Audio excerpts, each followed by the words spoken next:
सतेज कृषी प्रदर्शनाला उदंड प्रतिसाद मिळत आहे। आमदार ऋतुराज पाटील आपल्यासोबत आहेत। सर, काय सांगा, लोकांचाच उदंड असा प्रतिसाद मिळत आहे, या संदर्भात काय सांगू शकता? गेले 7 वर्ष सतेज कृषी प्रदर्शन हे आम्ही कोल्हापूरमध्ये तपोवन परिसरामध्ये घेतोय।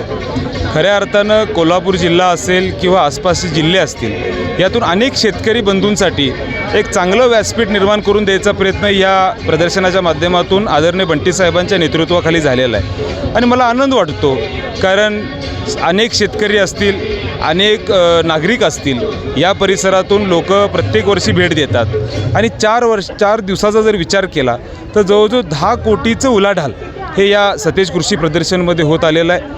आज आपण बघितलं असेल तर अनेक शेतकऱ्यांसाठी आर्टिफिशियल इंटेलिजन्स कसा शेतीमध्ये वापरला पाहिजे, कुठलं खत वापरलं पाहिजे, किंवा कृषी विभागाच्या माध्यमातून अनेक माहिती जे संशोधन आज प्रशासनाच्या माध्यमातून झालेलं आहे, ती जी माहिती असेल, अनेक जनावरांना असेल, पशुपक्ष्यांना असेल, एक चांगलं पद्धतीनं इथं एक्झिबिशन केलं जातं। आणि मग मला आनंद वाटतो की अनेक नागरिकांना एक चांगलं व्यासपीठ बघायला अनेक वर्ष मिळालेलं आहे। आज प्रचंड उत्साह या सतेज कृषी प्रदर्शनामध्ये आम्हाला दिसतोय। लोकांचा आशीर्वाद असल्यामुळं आम्ही एक चांगलं काम या प्रदर्शनाच्या माध्यमातून अनेक वर्ष करत आलेलो आहे।